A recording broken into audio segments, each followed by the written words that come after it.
Hello, everyone, and welcome to today's SANS webcast, Neighborhood Keeper, a collaborative initiative for our ICS community, sponsored by Dragos. My name is Tim Brink with the SANS Institute, and I'll be moderating today's webcast. Today's featured speakers are Rob M. Lee, SANS Certified Instructor and Founder and CEO of Dragos, Tim Conway, Technical Director of the ICS and SCADA Programs at SANS, Matt Bodman, Director of Special Programs and Privacy Officer at Dragos. If during the webcast you have any questions for Rob, Tim, or Matt, please enter them into the questions window located on the GoToWebinar interface. We will be answering them during the Q&A session at the end of the presentation. Please note that this webcast is being recorded, and a copy of the slides and recording of this webcast will be available for viewing later today and can be found on the SANS registration page. And with that, I'd like to hand the webcast over to Tim. Hello, everyone, and good morning. For those of you wondering, like I was last night, of what Matt Bodman looks like, it's going to continue to be a mystery to you, as he has previously exited a role where he does not have a social media presence. But I think over time, at the various events that we all gather at, we will be able to meet him and greet him, and he may be going by other names, but Matt Bodman is his role for today. Thanks for joining us. We have a whole bunch of material to go through as we usually try to pack into these webcasts, just like we do every SANS course and every SANS talk. And whenever Rob and I are together on stage, we generally don't have enough time. So we will move quickly and hope we have questions. But if we don't, any questions that come in, I will try to answer throughout the webcast, or if they're specific to Rob or Matt while they're talking, they will follow up with you when the webcast ends. So without any further delay, let me grab a mouse and move. A couple of things, and really the last item that I want to focus on here is at the bottom of this chart. Generally, any one of these items here as we look at trends and the direction things are heading. So just kicking off the presentation for people who are either new to the ICS space or new to some of the challenges that we're facing from a cybersecurity and ICS. As we look to the growing amount of digital devices and cyber-enabled operational technology devices that are being added into plant floor and shop environments and remote field environments, or even control center environments or control room, that is growing more and more every day with every implementation and every project. And the interconnectedness, the interdependence of those systems on each other is increasing and moving more and more to the right of the scale where bad things could occur, either through failure of the devices, unavailability, degradation, or as Rob and I and a number of people in this community tend to focus more of our talks on, is the misuse of those devices that are now growing in numbers and growing in interconnectedness and interdependence on each other. From the people that are more on the compliance or management or leadership side or policy side of country, or even of an industry, the regulatory risk and the amount of requirements and controls is growing and moving to the right to an area where it's getting more and more attention from asset owners and operators and vendors and integrators in the space. The growing kind of list of targeted ICS cyber attacks we've had, from when we started looking at this in early 2000s, the types of things we used to worry about compared to what we worried about in the 2010 timeframe and compared to what we worry about now is vastly different. And while there's oftentimes a industrial control system cyber attack or some event that occurs that we can globally talk about as a community and learn from and build case studies and defense use cases and white papers, there's often a host of those types of attacks that are not public, not talked about, and you can only really hear about those in kind of anonymous ways of what some companies who work in this space are seeing. But that list and that level of concern is also moving to the right. For this webcast and for what we hope to talk about for the remainder of this webcast is kind of this item on the bottom, the growing list of cybersecurity tools for industrial control system environments, and the feature sets of those tools and how to operationalize that data set and that view, as well as the training in this space. This is one thing that is helping the asset owners and operators and vendors in the community at large, as the list of those tools is growing and growing, and it's moving kind of that risk trend to the left. As long as you are an organization who is aware of it, pursuing it and kind of training staff and adopting those tools and implementing them with the appropriate care and feeding that they need. And that is really what we're going to try to focus on here. There's kind of a really, really important initiative that is underway to help the asset owners and operators, being led by Dragos. And it's something that I'm really, really excited about. And I hope for those listening on the call, it's something you can all kind of pick up, pursue, and try to find how you can make use of this. Just again, quickly, and this will be hopefully very quick, looking kind of from the past, present, and future, from the early days, basic cyber digital assets being added into control environments with basic kind of view or status. Not a whole lot of cybersecurity risk or concern from remote adversaries. Generally speaking, it would be an insider threat or some level of very, very skilled and capable individual that would have a means of getting into that environment, not through a direct kind of command and control or interactive remote access capability.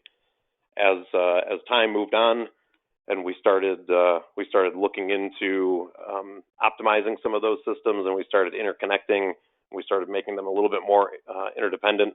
We had more connectivity, but still some limited visibility from an asset owner perspective of the communications and at the network level, meaning we didn't necessarily have the tools. A lot of the vendors wouldn't support things like switch port spans or port mirroring or data collection within operational technology environments. So kind of what that communication looked like, what normal looked like, wasn't really well understood or known. As we move forward, and this is kind of that bottom line on the trends, we started to see vendors supporting that capability where you could start to look into the networks and see the communications, and then the corresponding innovation and technology that allowed you to understand what normal looked like and what was actually happening in those environments. Flashing forward, you start to look at where we are now and where we're going, and it's more of an understanding of what normal looks like, and getting some level of, this doesn't look right to me. Who can I share that with? Who can I get a better understanding of what I can do about this, and what kind of action should I take? What types of response actions should happen at these different sites? Just as an example, again, one sector that we've seen this occur in, kind of the North American bulk electric system, along the same exact timeline. When we didn't have connectivity, we didn't really have cybersecurity standards. As we started to grow in connectivity and interdependence, and we saw the impact that could occur, we started to develop kind of initial standards of what needed to be done and to what level of information sharing and reporting needed to occur. As time went on, and we started seeing kind of more capabilities and sort of this reluctance to report and reluctance to share information, the standards have matured over time, kind of moving asset owners in that direction. So they were looking at more types of assets and reporting more things. Looking forward, it's just as the capabilities continue to mature, the requirements and regulations and standards continue to mature, you're going to continue to see expanded requirements for reporting and information sharing. Just a quick brief on that, and this is something that it's more for people outside of the electric sector to learn from the mistakes that we've made. In the very early days, there wasn't a definition of what a cybersecurity incident was. Each utility got to roll their own, which in many cases, if you're looking at creating standards for oil and natural gas, or you're creating standards for some other country or some other sector, anytime you're leaving it up to an asset owner to kind of roll their own or make their own definitions or declare a cybersecurity incident, the general tendency is define it in a way where one could never occur, or where a cybersecurity incident could occur, but a reportable cybersecurity incident may not. So in the early days, there was nothing. Then we made a giant leap, and we actually defined what a cybersecurity incident was. So a compromise of a physical or an electronic perimeter, or a disruption of the cyber assets within that physical or electronic perimeter. That's a clear definition of what a cybersecurity incident was, and that is well understood and adopted throughout the bulk electric system in North America. The point where there was concern is what a reportable cybersecurity incident wasn't a compromise or a disruption, it had to do with what those cyber assets performed. So you had to actually have a reliability task get interrupted. So some type of situational awareness from the control center, or dynamic response or voltage control, or dispatch from a control room, or an actual outage like we saw in Ukraine down at substation level or at a generation asset level. You would need some type of reliability event before it was reportable, which, as many, and we explained to many in the industry, especially after response actions in Ukraine, it would be similar to standing at your front door watching criminals kick down the door, come in, pour gasoline all over your house, gather up all the jewelry in a bag, and you're just standing there watching it all. And the instant that they exit the door and light your house on fire, you call the fire department and the police. The entire time they're in your house, you're doing nothing. That is a well understood, not good approach. And to make it easier for all to understand, we had talked to Rob about this, and Rob quickly turned it into a snarky cartoon, which this kind of tells the entire story as you're watching the bad actors approach, and as soon as something horrific happens, now it becomes a reportable cybersecurity incident where you have 1 hour to action it. That better response and more rapid detection, improved information sharing, all of that is fairly well understood that we needed to do better. Also fairly well understood that regulation isn't always the answer, that regulation will never keep up with cyber attacks and cyber trends or cyber threats. So a series of voluntary programs have kind of started throughout electric sector in North America, one of those being CRISP, the Cybersecurity Risk Information Sharing Program.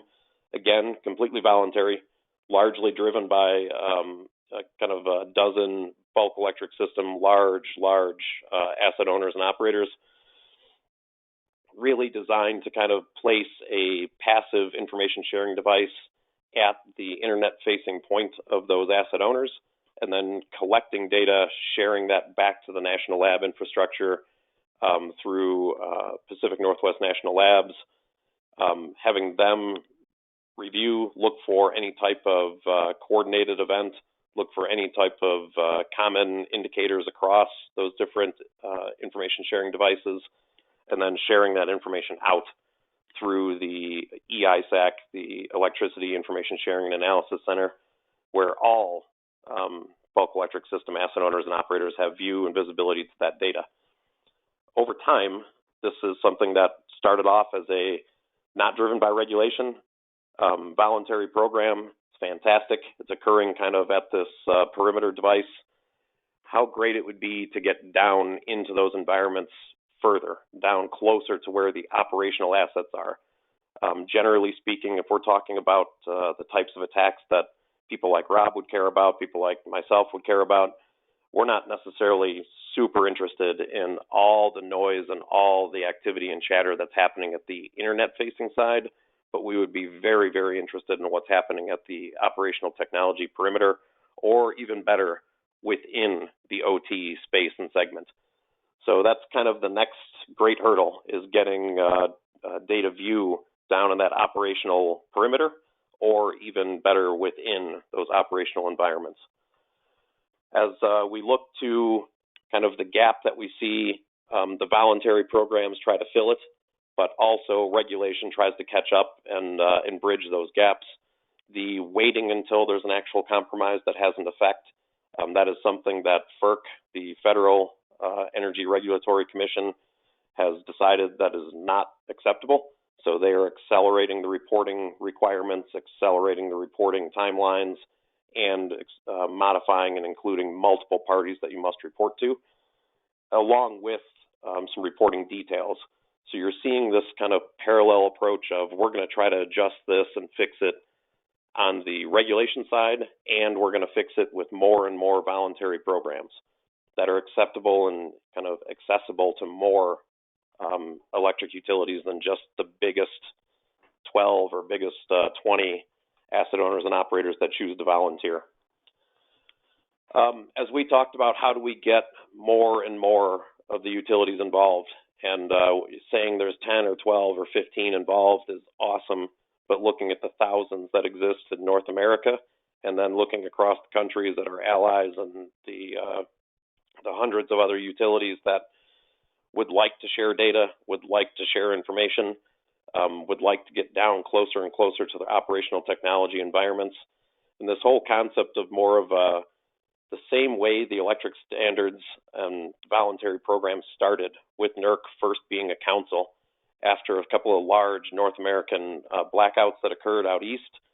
We all understood that regardless of how secure or how resilient or reliable your electric infrastructure is, if your neighbor's isn't, you immediately feel that pain at the speed of light due to electron flow.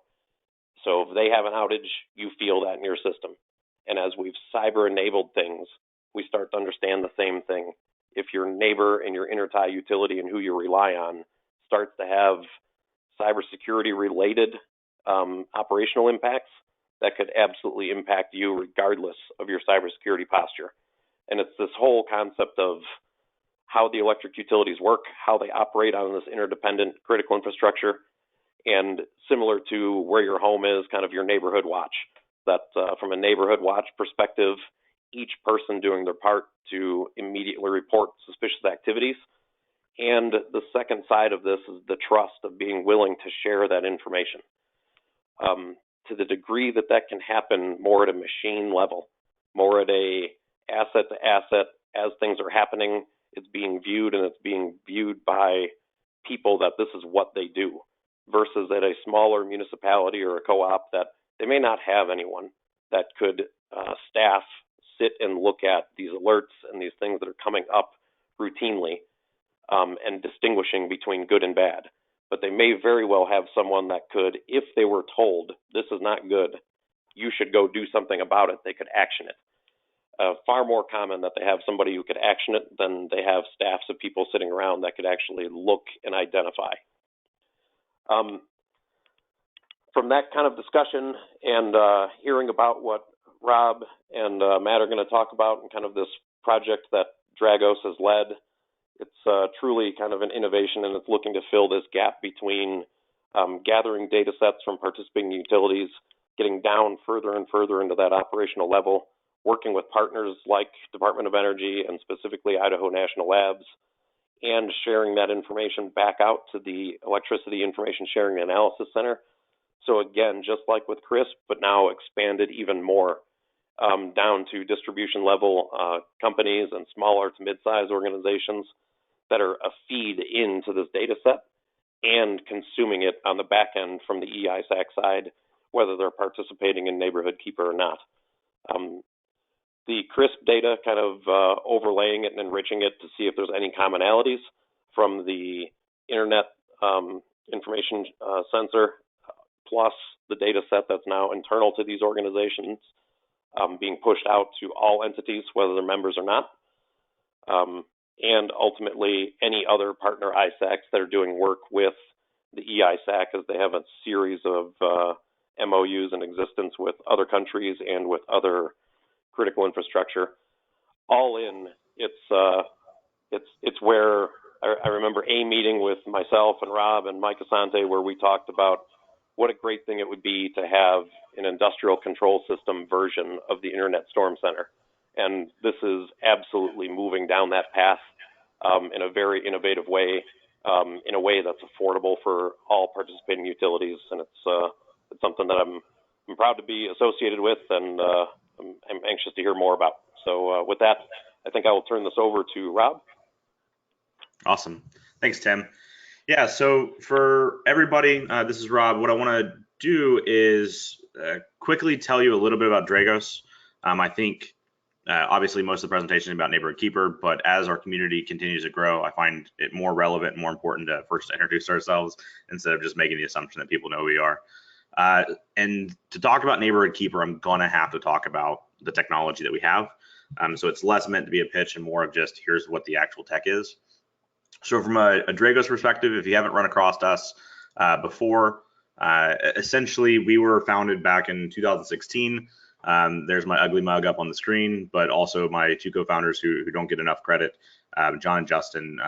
Basically, we Came out of the intelligence community, always been working the ICS mission set, and decided that really the way to scale knowledge was through software. I obviously am very passionate about training and education, still teach at SANS. A lot of the focus of what we do, even in how we market ourselves, is mostly through content and white papers instead of pitches. But it's largely the software element that helps scale that human knowledge fast enough.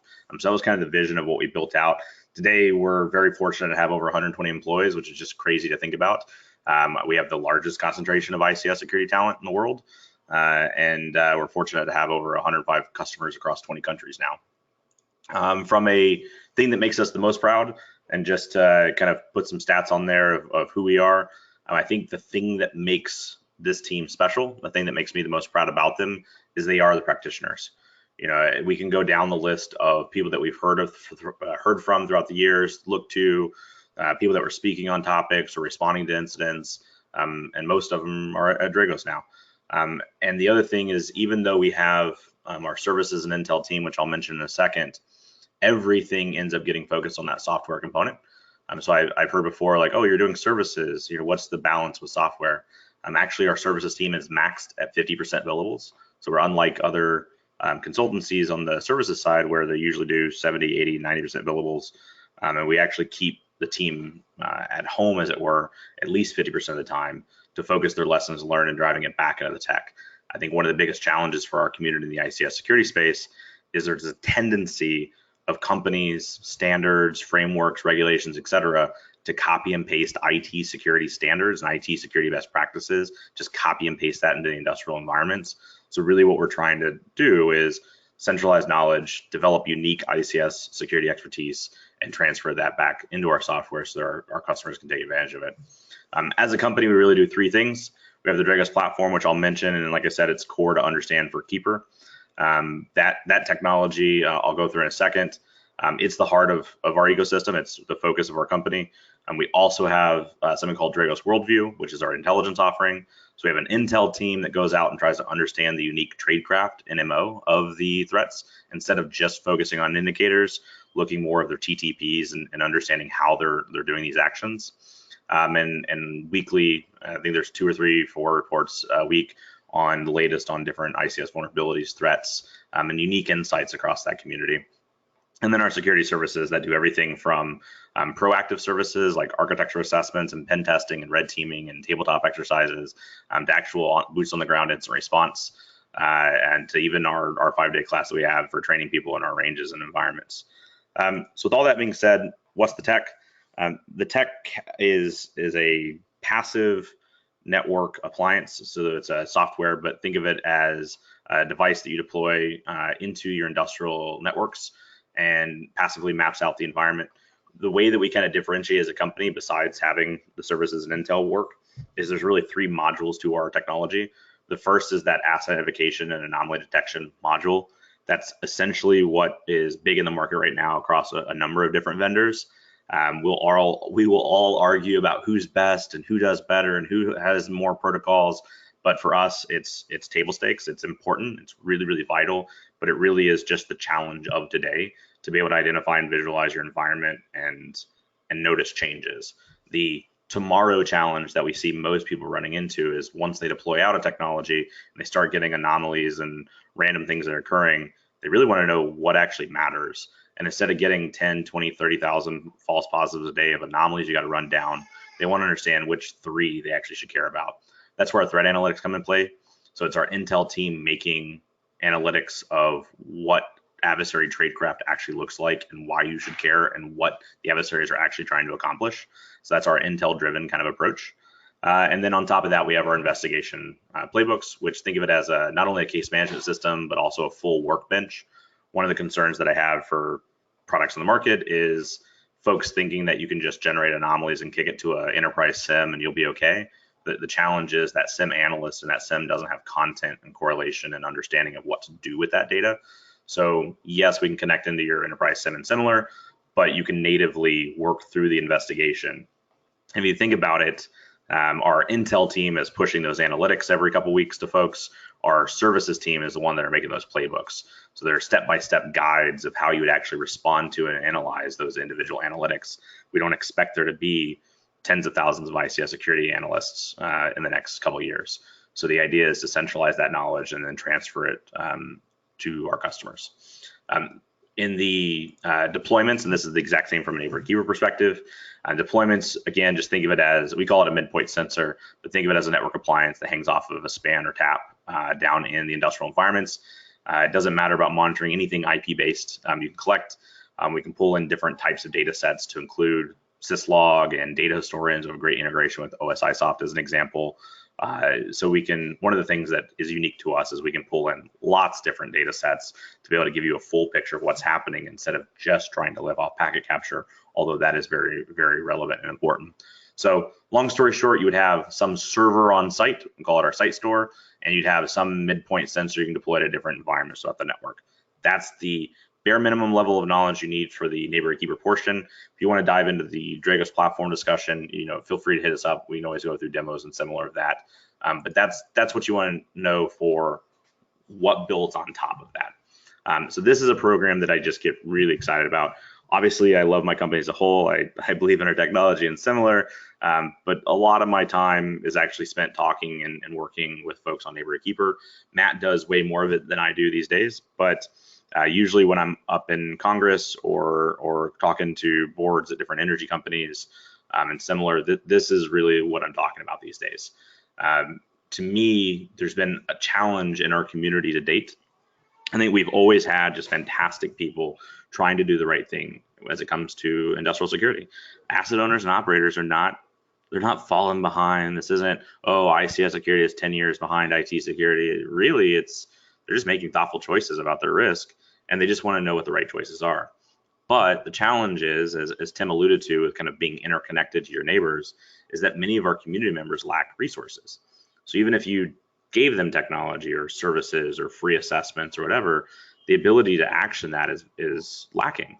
Now, not all co-ops and munis are small, but there's a lot of small cooperatives and municipal infrastructure across electric and water and looking even in manufacturing and natural gas. Smaller players that can be extremely impactful to the larger national security. You can definitely impact distribution in a way that impacts transmission, but they're also just critical to the local communities. And so I want to be careful of that critical. I always hear critical infrastructure, and it's hard to define that because I'm from Coleman, Alabama originally. I don't think anything inside of Coleman would be considered critical infrastructure, but it's damn critical to my family and my friends, and so it's critical to me. And so I think all of our infrastructure in that way is critical to somebody. From an information sharing struggle, I think a big challenge that everyone's had over the years is we all talk about sharing programs or sharing methodologies. We hear sticks and taxi. We hear yet another format that comes out. And the reality is one of the difficulties around information sharing is most people were sharing data, not information. It was, here's a bunch of data. I hope somebody uses it to make it useful. And really what people were wanting was information and context, if not even intelligence, which is knowledge about what they're supposed to do in any given situation. And so when you centralize a bunch of data, people usually drown in that data and don't get the insights, especially not in a timely manner that they should. And further, you have to share a bunch of data, which means there's privacy concerns. And especially as you talk about ICS and OT networks, those insights are limited with a good reason. We don't want to be sharing out highly sensitive data out of the ICS environment just to be decentralized in one location to hope that we might find something to then share. It just doesn't work at scale. So neighborhood keeper was the sort of the idea that we envisioned up. And like I said, like Tim said earlier, I can't take full credit for this. This is something I put together, but it was off of the discussions with tons of people in the community before. I mean, there are many nights that Tim and Mike and I would spend with a good glass of whiskey and talking about what would we do if we were king for a day. Luckily, the Department of Energy has a fantastic program that really, in my opinion, offers the community opportunities to go outside the box and innovate and do something different without assuming all the commercial risks that you would normally do. That Department of Energy program is called the SEDS program. So under the SEDS program, there was a roadmap built, basically a roadmap for the electric sector, saying what do we need to do to get security across our infrastructure, and what do we need to do for a multi-year strategy. Instead of pretending like we can do this, in a 2, 3, 4 years, what's a 10 or 15-year view for our infrastructure? Later, and we're later in the SEDS program, and SEDS been around for a while now, and people are starting to ask about kind of the end of the roadmap. Some of the end of the roadmap discussions were the items that I have up here were the ones that we picked out and mapped for Neighborhood Keeper, and we mapped for our proposal. So we submitted a proposal to the SEDS program. It was a competitive process. We said, look, we'd like to pick this up, and we'd like to do this. Specifically, these 4 roadmap items we think we can solve. I think we have an answer for. So the goal then for roadmap item 4.5 is to get cyber detection tools that actually evolve with the threat landscape. So instead of just throwing around buzzwords like AI and blockchain or whatever, show me that you actually know what the ICS threat landscape is, and show me you know how to detect those attacks. And so the goal then is to deploy commercial off-the-shelf technology, which in this case is the Dragos platform, and then to build an abstracted layer above that, which really is a cloud analytics framework, which is Neighborhood Keeper. Roadmap item 5.6 was to make sure to share not only threat and vulnerability information, but also those mitigation strategies. And that's why things like our playbooks and kind of what we're doing there was really important, to not only tell you something's wrong, but actually what you're supposed to do about it when an attack happens. And then roadmap items 1.5 and 4.6 were really about helping make the business case and learning from these cyber incidents. As Tim noted, there are way more things happening than people realize. I still remain very optimistic that our community is really well off, and I think we are constantly better than people realize. But the threat is growing far more aggressively than people realize as well. I know from our team, as an example, we have the largest incident response team for ICS in the world, and we get called in a lot on things that never go public, and they are way more numerous than I think people would ever have dreamt. And so we need to start learning from those lessons, but you can abstract out things like victim information. You don't need to know what company was hit to learn from the attack. So what we put together, like I said, is this Neighborhood Keeper program. So it's led by Dragos.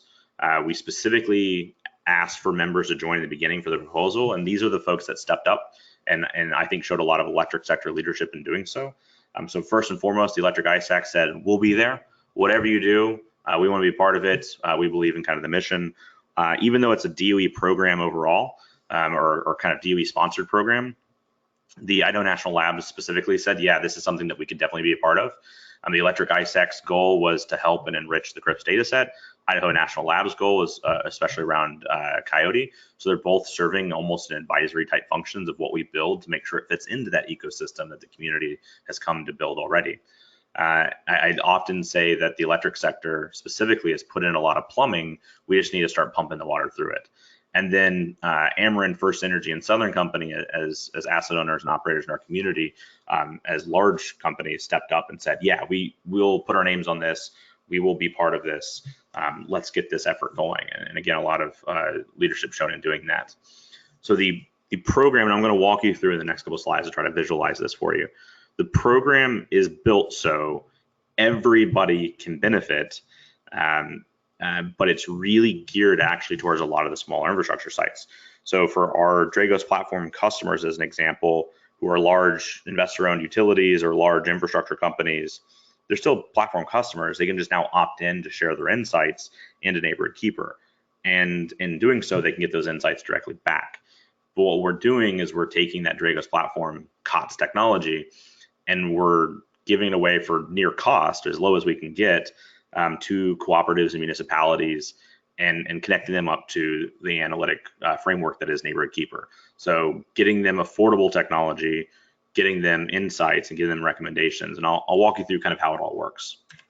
So step one is we do deploy a lower cost version of the Dragos platform. So I'll be very candid in this and say, yeah, of course we're going to charge big companies off of value of what we can deliver in the Dragos platform. We're a business. We are 100% going to do that. I have no desire to profit off of smaller infrastructure providers. So there's really nothing different in the platform. I'll do a trimmed down view for cooperative community just so they can focus on what's important. but it's the same technology, but we're just doing it lower priced for the cooperatives and munis, just because, again, I don't think it's appropriate or really ethical at that point to profit off the smaller players.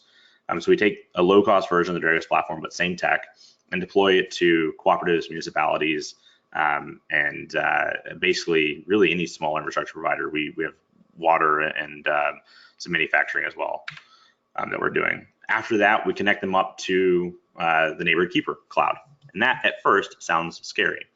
The idea that we're connecting up some sensor that has insight into the operations technology environment into a cloud-based environment sounds idiotic on almost every level at first pass. But the reality is those sensors, if you will, those network appliances that have insight in the ICS, roll up to an on-prem site store, that on-prem server, that it has a connection to send data out to Keeper, out to the Keeper program, but all of the data actually stays on site. And I'll explain what that means here in 2 slides.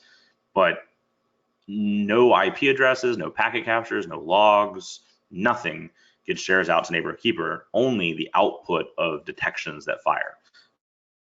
So I'll give you a couple examples here in a second, but it's important to stress that one day the cloud's going to get compromised. We know that. Anything that you store a bunch of data in is going to get compromised. And when the Neighborhood Keeper cloud gets compromised, the adversaries are going to find exactly 0 information. And there is no data related to the customers that are stored there, and all of it is completely anonymous. How does that work? So third step for us is connecting up our partners. EISEC and INL are the first ones. They're by no means the only ones we're talking to, and we have no desire to make this one agency versus another. We're in discussions, even though it's a DOE sponsored program, we're in discussions with DHS and others on making sure that we can share these insights. When I go and testify in front of the Senate or go talk to a congressman, it is very much a common concern that they would like insight into what's happening in our infrastructure, especially around threats. But the concern from asset owners and operators is, I don't want to give you remote access to my environment or be pressed to give you a bunch of insights, data, whatever, especially if it can be used against me, or if you're going to come knock on my door and take over during an incident, which has happened before. So instead, I see this as a mechanism to get government and partners insight that they need and rightfully expect, but also do it in a way that protects our asset owners and operators and community, but also in a way that actually is useful to everybody. So we do share that out to EISEC and INL. And essentially, instead of just centralizing a bunch of data and hoping that somebody does work with it, even though other teams are able to take advantage of that data set, like your asset owners as an example can go through and look for new threats as well, we're not going to wait on anybody to do it, kind of the tragedy of the commons effect. The Dragos intelligence team specifically is going to continue to author threat analytics, specifically looking for behaviors of ICS adversaries and their methods, and constantly pushing those detections to the Neighborhood Keeper cloud. So essentially how that works is the Dragos Intel team could push out and say, we're concerned that we're seeing in our intelligence compromised vendor VPNs. So we see that supply chain is a big discussion. Maybe we see an integrator that got compromised and through our other sources. And we write an analytic to look for not the IP address, but the behavior of a compromised VPN. Then we can push that out to the Neighborhood Keeper cloud, which makes it available to all the participants. And we would not know, so in the graphic it shows 2 out of the 3 participants or 2 out of the 4 participants are compromised. We would not know who had that alert. All we would know is, utility 1 or manufacturing company 1 or whoever, some unique identifier that we don't have visibility into. We just know it's an identifier. All we would know is Analytic 3 alerted at 2:30 on August 8th, 2019. And that's quite literally all the data that gets stored in the Keeper cloud. Again, no IP addresses, no packet capture, no logs, nothing. It's just storing the metadata of Analytic 3 alerted. That is most certainly less data than everybody would like, but the reason this works is because we're front loading what we're looking for first. It's essentially the idea of collecting all the data and then asking questions of it, or just asking questions of the data to begin with. In other words, a lot of people centralize a lot of data. That's why a lot of the sharing programs have failed over the years, is they want to centralize a lot of data and then go fishing in it. And in reality, if you already have intelligence, if you already have the insights of what adversary methods are, then you can just go ask yes or no analytical questions of your community. Yes or no, did you see this? Yes, we did. Great. Now we know that Analytic 3 wasn't just some false positive. It's actually occurring at maybe 15 sites across the electric grid. Or, hey, you know, when big headlines come out, you know, the Russians are in the power grid, they're compromised hundreds of victims. Did they? Let's check. Well, you know, that's classified. No, it's not. Tell me the behavior we're looking for. Okay, well, we're looking for Trojanized software in ICS environments. Okay, here's the behavior, capture as an analytic, let's push it out. Nope, it's not really hundreds, it's 5, but it's still important that 5 people are compromised. And so what happens there is then we're able to push back to those entities and say, look, you had this analytic fire and it was important. So instead of hoping a cooperative or municipality, or even hoping like an investor-owned utility has time to go through every single alert they see in a day, we push back and prioritize that one.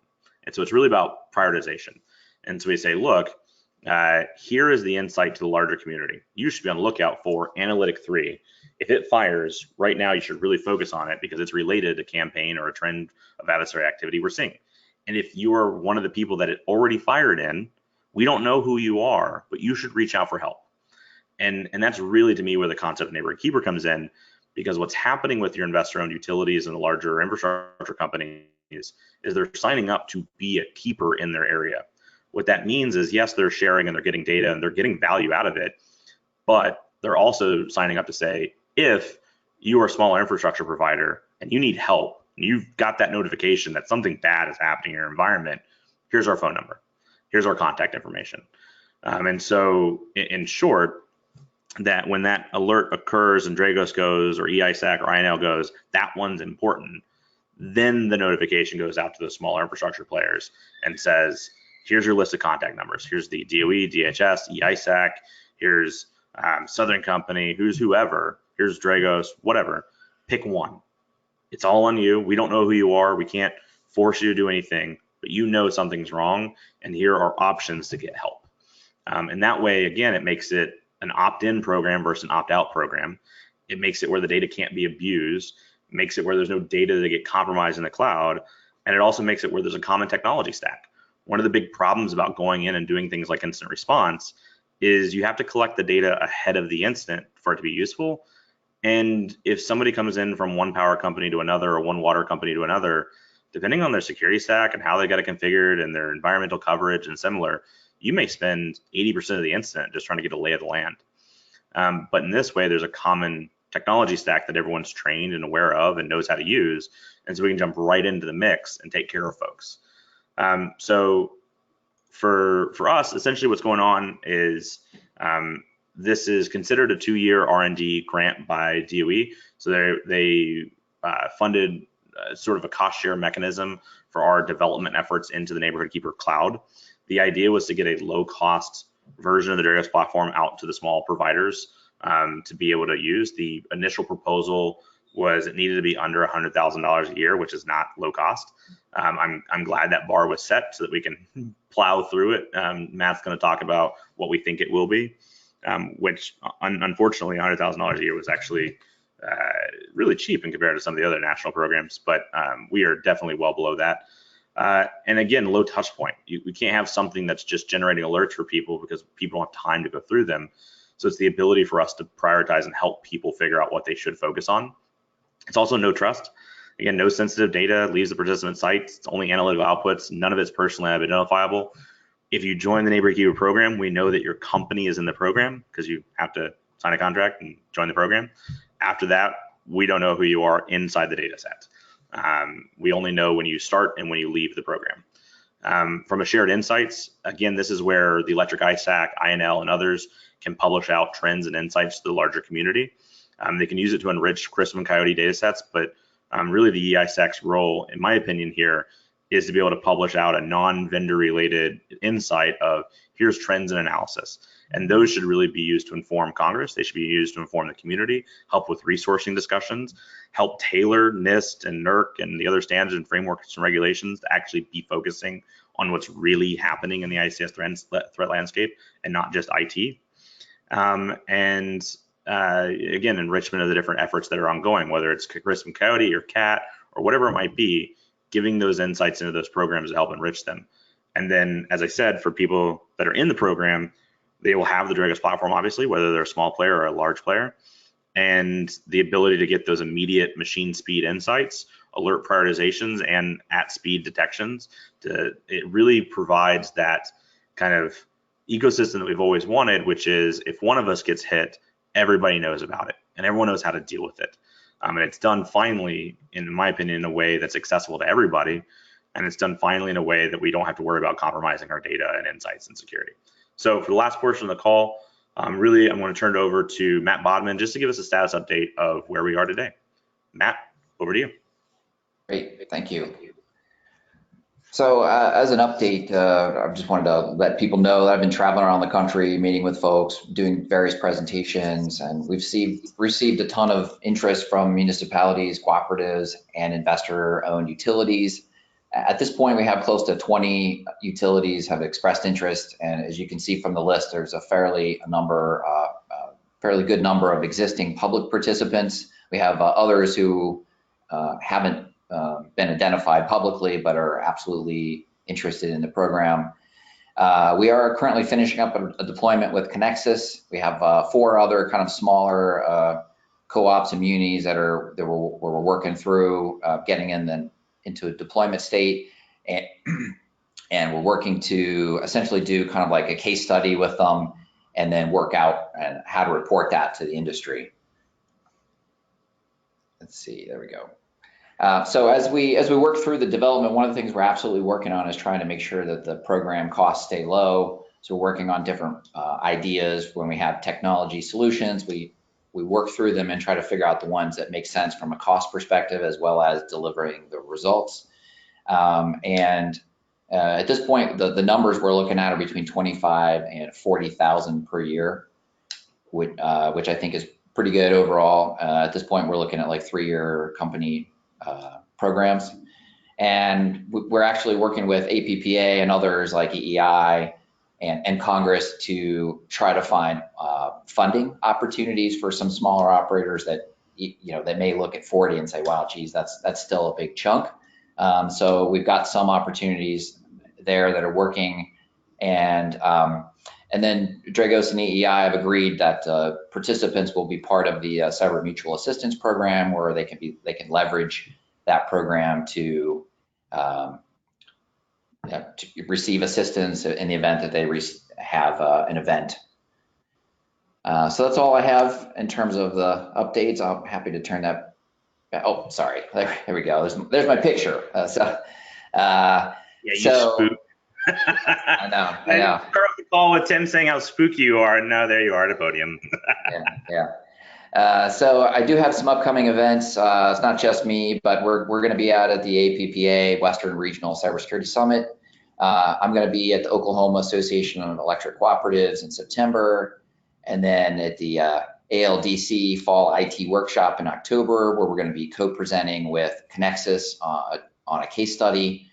And then we'll be at the APPA Cybersecurity Summit in November in Tennessee, hanging out and making ourselves available to talk to anybody that's interested in the program.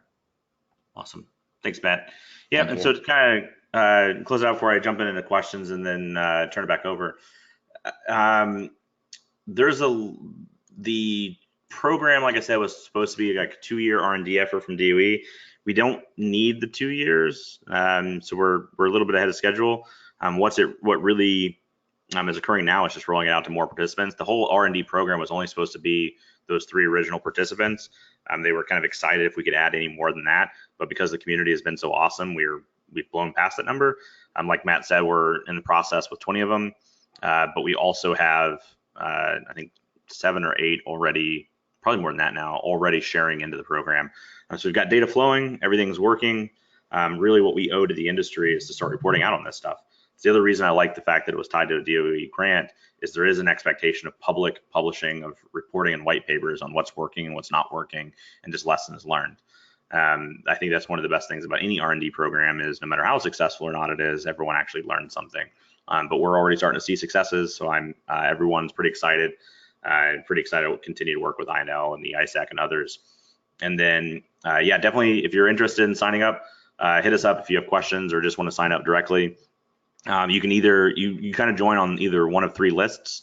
Either you're a larger entity and you want to be part of the program, so you go down the route of becoming a Dragos Platform customer, and then you just opt in. It's free to opt in. And if you're a smaller infrastructure provider, you're on either one of those last two lists. Either you can self-fund right now, and in some cases we've just taken the hit internally and just paid for some folks.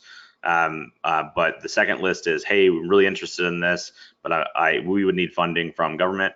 And what I do, be perfectly candid, is I go to Congress and others and say, look, why aren't we just funding this for cooperatives and smaller utilities? So I can't promise anything, but my dream is to get the U.S. Senate and Congress to effectively make sure that this is accessible to everybody. The good news too is we've already started seeing a lot of activity from other countries. We are getting ready to roll something out, probably 5 sites in Australia this year is the goal, to start bridging not only what we're seeing in the North America community, but start getting global insights into that threat landscape.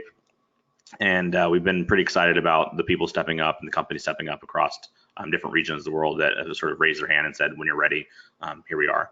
So just awesome community focus so far.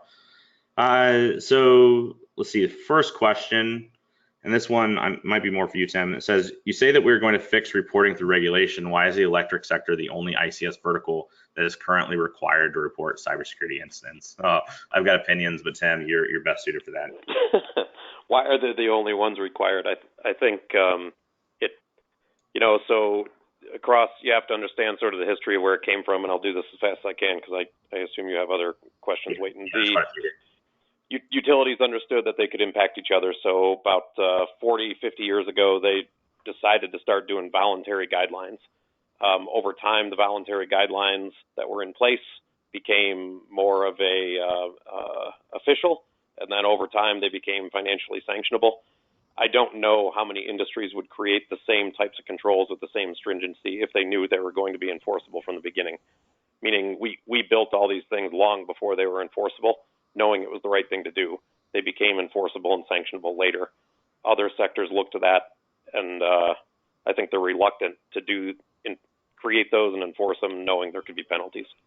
Yeah, that's a good answer. My cynical, candid take would be regulations starting the electric sector, because everyone associated electric sector with Cyber 9/11 and Cyber Pearl Harbor, and then as policymakers and framework makers and the folks that actually work on regulation look, they're like, what do you mean there's gas pipelines? So it's really just, I think, the world waking up to the fact that we have a interconnected industrial infrastructure, and so now I like it or not, more regulation is coming to different sectors. How likely will Neighborhood Keeper be applied to other industries like gas pipelines or refinery? It's already in play. So we talk a lot about the electric sector, largely just because they're the ones that are publicly stepping up. A lot of our participants, we have an oil refinery, a couple water sites, gas pipeline, and some of the earlier participants and the other ones are participants. They just don't want to be publicly identified. The moment that we have folks that want to be publicly identified, we'll make case studies out of them and share out to the industry as well.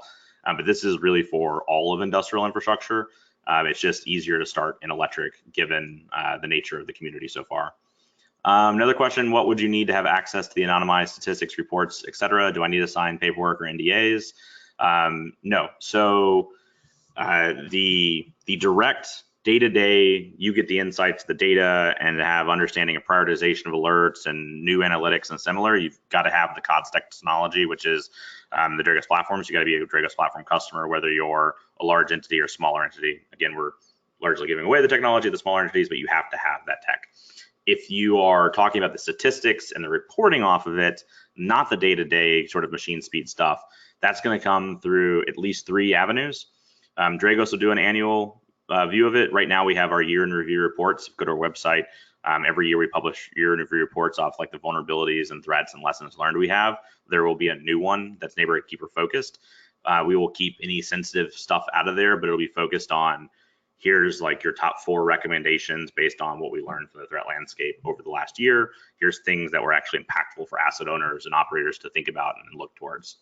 The other 2 locations would be Electric ISAC and Idaho National Labs. I imagine that they will, I don't want to speak for them, but I imagine they will do a more like TLP Amber type version. And if you're in the ISAC portal, or if you're in INL communities, or if somebody like DHS joins and uses their portal, that's where it might be more of, okay, sure, here's the recommendations, but here's a couple examples. Obviously, it's all still anonymized, but useful to have actual insights. One thing that we see as a challenge today is a lot of companies go, well, I'm not a target, or I'm not having incidents. And the reality is you're just not looking in those networks. And so until the lights go off or something else happens, everyone's like, well, what was that? And to actually have case studies is useful to make the business justification actually even go do ICS security. When an analytic is deployed, does it run against any historical data or just live data? Great question. It's actually a concept. I'll answer both, but the technical answer is it's a concept of batch versus streaming analytics. So live data is going to be off streaming analytics, which is, think of it like manipulations and protocols or a compromised vendor VPN session we're looking at. Batch analytics are going to look across historical data sets. None of that's going to be in the cloud. It's analytics that get pushed to the edge. It gets pushed to the asset owners. And so their data that's actually stored on-prem is where it would run across like that historical look as an example. So we wouldn't have access to it directly, but we still get the same alerts. The value there is, especially if they need help or an instant response or whatever, when they call in other people, that data is still there and stored off for them, so that something like an instant response team or DHS or DOE or whoever, or ideally another company, could help them out and actually have the data needed. Let's see. What's the difference between NetSuite? I have no idea what NetSuite is, other than the fact that IT products and services. I think NetSuite's more of an IT tool. If you're talking about Dragos Platform versus another product, feel free to hit us up. Those type of questions would probably be best to go to either info or sales at Dragos, and folks can get you on board and get demos and similar. But Neighborhood Keeper ends up being far different than sort of a technology. It's more of a sharing program, if you will, but actually getting the insights versus just centralizing data and going. All right, so that was a lot, and then there's just a bunch of other cheeky questions, cheeky comments. I'm going to call out Dave Foose. You cheeky man. Yes, the reason is impact to power is universally capable and explained to the average user. Yes, that's probably the reason for regulation, Dave. Anyways, look, again, thanks so much for taking the time in this presentation to get to know what we're doing. The good news is we're continuing full speed ahead and things are going well. We'll keep reporting out to the community. Like I said, if you want to be involved and engage with us, hit us up at Keepers@Dragos. If you're a larger infrastructure company, feel free to ask the question. I'm happy to come give a presentation or talk about it. And again, thank you not only to my co-presenters today, but also a continued thanks to Electric ISAC, INL, DOE, and then of course the members that have stepped up and really taken this, sort of head on. Good example, Salt River Project wasn't even one of the original named members, and they've been out in the community giving presentations on this and just encouraging communication and sharing between their local infrastructure providers. I'm always astounded at how amazing this community is, and with the right prompt and the right tooling, we see a lot of great things. I think, one that we kind of highlighted quickly over was we've had this cyber mutual assistance program over the years, but we've had no mechanism to actually action it. It's really more of a legal framework to be allowed to respond to each other. And EEI, stepped up and said, hey, yeah, you can use CMA inside of Keeper. So now cyber mutual assistance members can use that vehicle to respond to each other inside of Neighborhood Keeper to be able to have that common tech stack and work together. It's just, this is a very amazing community. The threats are getting worse.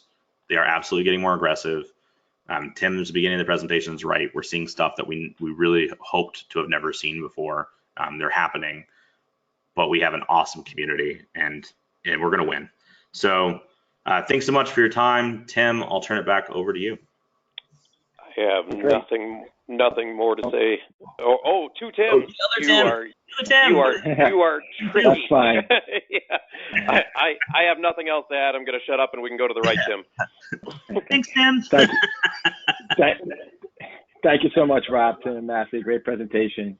For our audience, we greatly appreciate you listening in. For a schedule of all upcoming and archived SANS webcasts, including this one, please visit sans.org/webcast. You can find your CEUs for all completed webcasts by logging into your SANS portal account, navigate to your account dashboard, and then click My Webcast. You can then download your CEU on the right-hand side of the webpage. Until next time, take care, and we hope to have you back again for the next SANS webcast.